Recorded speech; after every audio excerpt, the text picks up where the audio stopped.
नमस्कार दोस्तों, आप सभी कैसे हैं भैया। उम्मीद करता हूं कि काफी अच्छे होंगे।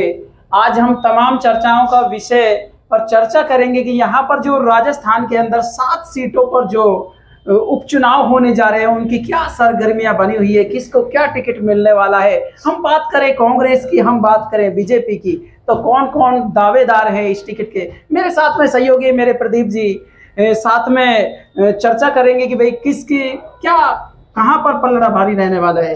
क्यों प्रदीप जी, सबसे पहले अपन बात करते हैं रामगढ़ क्षेत्र की। क्या स्थिति है रामगढ़ क्षेत्र की? देखो मैं बता देता हूँ रामगढ़ क्षेत्र में क्या हुआ कि जो जुबेर खान जी थे विधायक यहाँ पे सिटिंग एमएलए, उनका अभी कुछ दिन पहले इंतकाल हुआ और इस इंतकाल के होते हुए भी यह सीट है ना, एक बार 6 से 7 हुई और राजस्थान में 7 विधानसभाओं पर उपचुनाव होने वाला है। यदि मैं इसकी सीट की बात कर लेता हूँ, इतनी हॉट सीट बनी हुई है और ये कांग्रेस के पास ये सीट थी। लगभग मैं बात करता हूँ 7 सीट में से ना 5 सीटों पे लगभग कांग्रेस थी और 2 सीटों पर मात्र बीजेपी थी। लेकिन अब इस बार ये देखना होगा कि सत्ता में ना सर बीजेपी है और यहाँ पर कांग्रेस किस प्रकार से चुनाव लड़ेगी, टिकट बांटने में क्या करती है, कोताही बरतती है, क्या रणनीति रहती है। लेकिन प्रदीप जी यहीं पर हम बात करें तो कौन कौन दावेदार हैं कांग्रेस से। जी, यदि मैं रामगढ़ की बात करता हूं तो सबसे पहले तो जुबेर खान जी के बेटे हैं आर्यन खान, जिनकी फर्स्ट प्रायोरिटी बनी हुई है, पसंदीदा उम्मीदवार बने हुए हैं कांग्रेस के आर्यन खान जी। दूसरे नंबर पे यदि मैं बात करता हूं तो साफिया खान जी, जो कि जुबेर खान जी की पत्नी है, उनका भी नाम चर्चा में चल रहा है। तो ये 2 उम्मीदवार जो मेरी नजर में है ना, जो कांग्रेस से दावेदारी के लिए लगभग तय है। इन दोनों में से किसी का एक का नाम हो सकता है। तो आपको ऐसा लगता है कि भाई कांग्रेस इन दोनों कैंडिडेटों में से, चाहे उसके बेटे की बात हो चाहे उनकी पत्नी की बात हो, तो इनको टिकट दे सकती है। इसी के साथ हम बात करें बीजेपी की, तो भाई बीजेपी में काफी खलबली मची हुई है, किसको टिकट देनी है किसको नहीं देनी। क्योंकि हम बात करें 2023 के चुनावों की, तो यार उस समय पर भी बिल्कुल हॉट सीट बनी हुई थी। हॉट सीट इसलिए देखो मैं, यहाँ पे जो चुनाव होता है ना नरेंद्र जी, यहाँ पे चुनाव जो होता है धर्म के नाम पर चुनाव होता है। कहीं ना कहीं वही राजनीति बीजेपी भी खेलती है, वही राजनीति कांग्रेस भी खेलती है। लेकिन अब की बात धर्म के नाम पर खेली जाती है। धर्म के नाम पर ऐसे कह सकता हूँ, बीजेपी हमेशा हिंदू को देती है यहाँ पे टिकट और कांग्रेस हमेशा मुस्लिम प्रत्याशी बनाती है। लेकिन इस बार क्या चल पाएगा, क्योंकि बीजेपी का जो हिंदू धर्म का पिछली बार उन्होंने था वो फैल कर दिया था चंद्रशेखर आजाद रावण ने। मैं बात कर रहा हूँ सुखवंत जी की। जय आहूजा को टिकट दिया बीजेपी ने, लेकिन सुखवंत जो थे वो बीजेपी से टिकट मांग रहे थे और बाद में टिकट लेकर आए आजाद समाज पार्टी से, और कहीं ना कहीं जो बीजेपी का हार का कारण बने। लेकिन अब के बार हम इस उपचुनाव की बात करें तो यहाँ पर दावेदार कहने का मतलब जो ज्ञानदेव आहूजा जी के भतीजे हैं वो भी दावेदार है। और हम दावेदारी तो ज्ञानदेव आहूजा भी इस बार पूरी कर रहे हैं दावेदारी। अच्छा। भाई साहब जी, सीट कोई नहीं गंवाना चाहता, सब अपनी किस्मत आजमाइश कर रहे हैं, दावेदारी सब कर रहे हैं। लेकिन हम यहाँ पर बात करें सुखवंत जी का कुछ ज्यादा चर्चा में नाम, सुखवंत जी का नाम ज्यादा चर्चा में इसलिए चल रहा है क्योंकि जब ये चुनाव हुए थे अपने लोकसभा के चुनाव जी, लोकसभा के चुनाव में सुखवंत जी फिर से बीजेपी का दामन थाम लिया था और कहीं ना कहीं उनको फायदा हो सकता है। इस बार जो बीजेपी है ना भाई साहब नरेंद्र जी, सुखवंत सिंह की झोली में टिकट डाल दे और एक बार फिर से सुखवंत सिंह के साथ आगे लड़े। बिल्कुल सही कहा। हम यहाँ पर बात कर रहे हैं रामगढ़ विधानसभा क्षेत्र की, और भाई यहाँ पर क्या कुछ मंथन चल रहा है। हम इधर की तरफ देखें, कांग्रेस से तो भाई जुबेर के बेटे हैं जो उनका भी नाम चल रहा है यहाँ पर सबसे आगे। और बीजेपी वालों ने तो लगभग ये मान रखा है कि कांग्रेस ने आर्यन खान को टिकट दे दिया, लेकिन इस बात में कितनी सच्चाई है वो तो भाई या तो कांग्रेस वाले बता सकते हैं और क्या भाई रामगढ़ के स्थानीय लोग बता सकते हैं कि भाई किसका नाम आगे चल रहा है। बिल्कुल, ये आला कमानों के हाथ में है। लेकिन जैसा हमको विश्लेषण पता लगा है उस तरह से हम आपको शेयर कर रहे हैं कि लगभग आर्यन खान का नाम कांग्रेस से फाइनल है। लेकिन बीजेपी की मुसीबत अब भी बनी हुई है कि किसको दावेदारी टिकट दिया जाए, किसको जोर शोर पर किसको लाया जाए कि जो इनका चुनाव लिकाड़ के दे सके। सत्ता में जरूर है बीजेपी, लेकिन फिर भी खतरा बना हुआ है। इसी के साथ दोस्तों हम बात करते हैं दौसा विधानसभा क्षेत्र की। दौसा विधानसभा क्षेत्र के अंदर क्या कुछ खलबली मची हुई है। यहाँ पर मैं बात करूं दौसा से कांग्रेस की, तो भाई कांग्रेस से सविता मीणा जो पूर्व लोकसभा प्रत्याशी हैं, और भाई इसी के साथ दूसरे भी टिकट की दावेदारी जता रहे हैं। जीआर कठाना पूर्व विधायक हैं वो जी, और उसके अलावा रामजी लाल जी भी है, रामजी लाल ओड जी, वो भी अपनी टिकट की दावेदारी कांग्रेस यहाँ पर कर रहे हैं। लेकिन मुझे नरेंद्र मजबूत यहाँ पे जो पक्ष दिखाई दे रहा है ना कहीं जी, कि जो टिकट लेके आ सकती है वो सविता मीणा दिखाई दे रही है कि सविता मीणा ला सकती है। बिल्कुल प्रदीप जी, इसी के साथ अपन बात करें यहाँ पर भाजपा से भी काफी दावेदारी जता रहे हैं, और मेरे को ऐसा लगता है कि भाई अब की बार भाजपा ने ये टर्न है ना, यानी कि कुछ और तरीके से ले आया। अगर जो हम पिछले चुनाव की देखो पिछले चुनाव में क्या हुआ, पिछले चुनाव में एक कहीं ना कहीं जब चुनाव लड़ रहे थे तो लोगों के मन में डर था, एससी वालों को भड़काया गया था, ये बीजेपी बोल रही है कि कहीं ना कहीं संविधान बदल देंगे,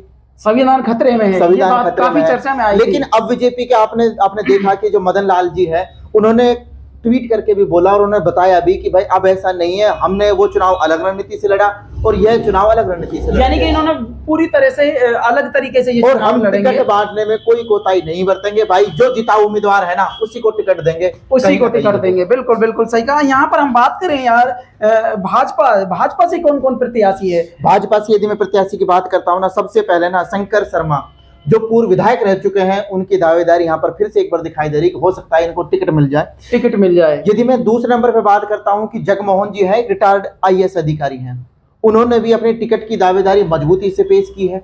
अभी तो आला कमान के हाथ में होगा कि किसको टिकट मिल पाता है किसको नहीं। और यदि मैं एक और नाम वहां पर जो चर्चा में आ रहा है वो आ रहा है नीलम गुर्जर का। जी ठीक है, नीलम गुर्जर को भी यहाँ से टिकट मिल सकती है, लेकिन देखना ये होगा कि अब चुनाव में ना टाइम रहा नहीं है, 13 नवंबर को चुनाव होने वाले हैं पूरे राजस्थान में भाई, और लेकिन कोई सी पार्टी में भी टिकट का वितरण नहीं कर पाई। इसके पीछे राज क्या है, या तो भाई ये दोस्त जो वीडियो देख रहे हैं ना ये बता सकते हैं कमेंट करके। बिल्कुल बिल्कुल कमेंट करके बताइए। और इसके साथ मैं बता दूं आपको, ये क्या कुछ ऐसा लगता है कि भाई आला कमान अधिकारियों के हाथ में हो ये टिकट वितरण, जैसा कि हमको ऐसा मालूम पड़ा है, जिस हिसाब से हम आपको बता रहे हैं। इसी के साथ मैं बात करूं यहाँ पर झुंझुनू की, भाई झुंझुनू में भी हॉट सीट बनी हुई है भैया। यहाँ पर मैं बात करूं कांग्रेस की, तो भैया कांग्रेस से अमित ओला जो पंचायत समिति के सदस्य हैं, और भाई इसी के साथ मैं बात करूं एमडी फौजदार जी यहाँ पे बने हुए हैं। एमडी फौजदार जी भी जो कांग्रेस से टिकट की मांग कर रहे हैं, चेयरमैन भी है साहब, मदरसा बोर्ड के चेयरमैन, मदरसा बोर्ड के चेयरमैन है, और ये कांग्रेस से टिकट की मांग कर रहे हैं। और कहीं ना कहीं इनका नाम भी आ सकता है, हो सकता है आला कमान इनका नाम फाइनल करके दे दे। इसी के साथ पीसीसी के मेंबर भी हैं सुनील झाझड़िया जी, हो सकता है सुनील झाझड़िया को यहाँ से इस बार टिकट मिल जाए। लेकिन देखो जो सबसे ऊपर नाम यदि मैं बात करता हूँ ना, तो सबसे ऊपर नाम जो आता है अमित ओला का नाम आता है, जो पंचायत समिति मेंबर है।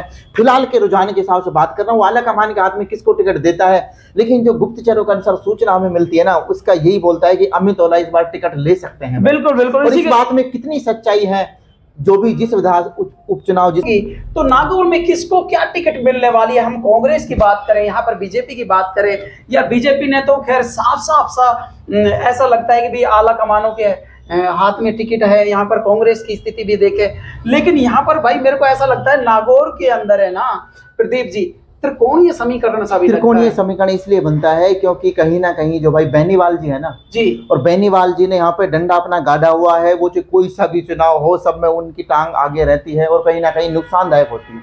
बिल्कुल ठीक है, वो अलग बात है कि उनकी सीट निकल नहीं पाती, लेकिन भाई किसी को हराने के लिए उनकी मौजूदगी होती है ना जो उस विधानसभा में, वो काफी होती है।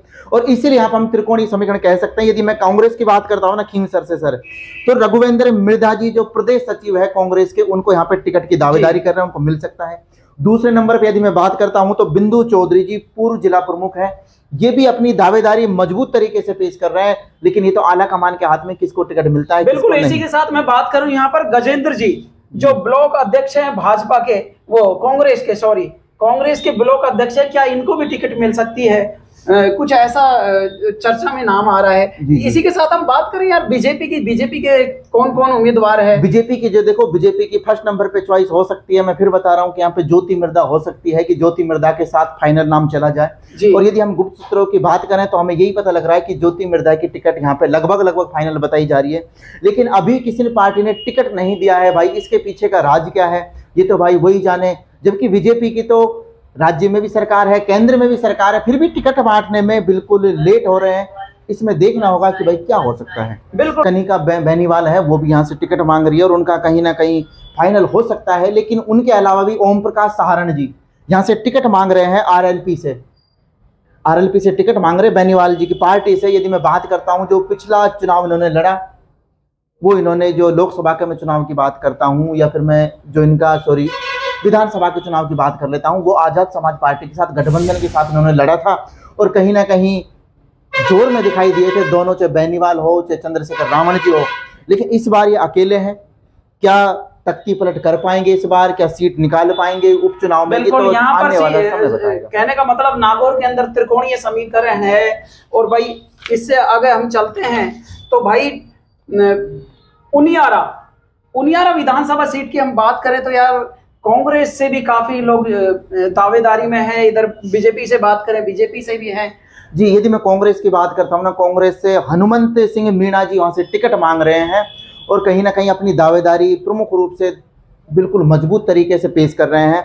दूसरे नंबर पे जो नाम चल रहा है नरेश मीणा जी चल रहा है, और तीसरे नंबर पे यदि मैं बात करता हूँ हरकचंद जी का नाम है, जो कि जिला पूर्व सरपंच जिला अध्यक्ष रह चुके, जिला अध्यक्ष रह चुके। इसी के साथ दोस्तों मैं बात करूं यहाँ पर बीजेपी की, तो विजय सिंह बैसला यहाँ से बीजेपी से दावेदारी कर रहे हैं, राजेंद्र गुजर और यहाँ पर प्रभुलाल सैनी।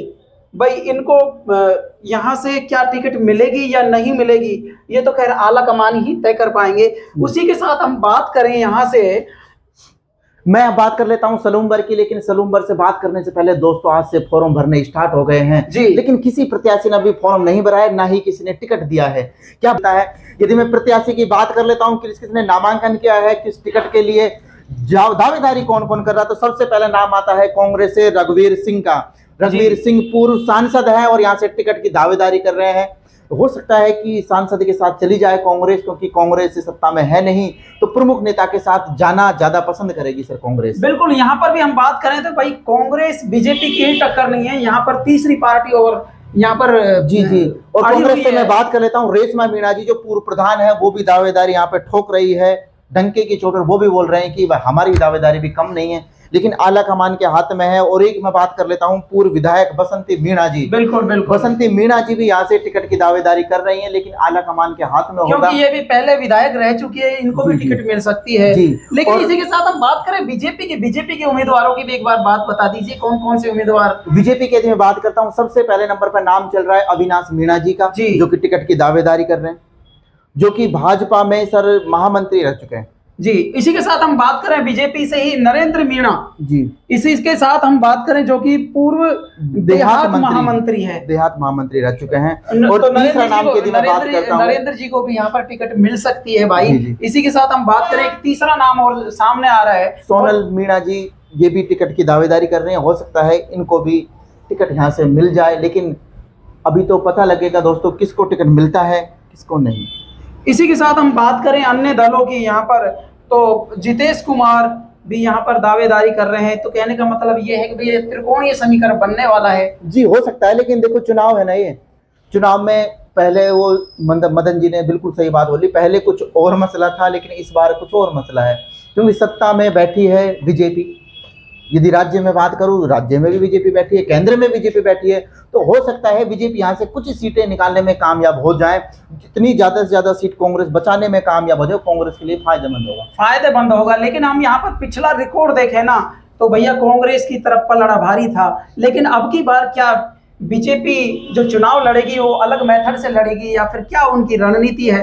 भैया यहाँ पर कमेंट बॉक्स में आप बताइए कौन सी। हम बात कर लेते हैं, यदि रामगढ़ की बात करते हैं ना, फिर से एक बार, जो टीकाराम जूली जी है ना, वो स्थानीय नेता है, यहीं के नेता प्रतिपक्ष हैं, और उनके सानिध्य में हो सकता है कि रामगढ़ की जो सीट है ना उस पर टिकट वितरण किया जाए, चाहे भंवर जितेंद्र के कहने पर किया जाए। बिल्कुल बिल्कुल, यानी सबको ध्यान में रखते हुए ही यहाँ पे टिकट का वितरण किया जाए। कहने का मतलब ये है कि भैया 1 से 2 दिन के अंदर, यानी कि आज और कल के अंदर ये टिकटों का वितरण हो जाएगा। लेकिन जो भी भाई इस वीडियो को देख रहे हैं ना, उनसे सभी से निवेदन है, एक बार कमेंट करके बताइए आपके क्षेत्र के अंदर सबसे पॉपुलर जो नाम सामने आ रहा है वो कौन सा है, क्यों भैया? और दोस्तों यदि आप चैनल पे नए हैं ना, तो चैनल को सब्सक्राइब जरूर कर देना और वीडियो को ज्यादा से ज्यादा शेयर करें। बिल्कुल, ये थे मेरे साथ में प्रदीप जी, और तमाम जानकारियों से मैंने आपको रूबरू करा दिया। हम आपको नेक्स्ट वीडियो में दोबारा मिलेंगे, तब तक के लिए आप अपना ख्याल रखिएगा, स्वस्थ रहिएगा और मस्त रहिए, मुस्कुराते रहिए।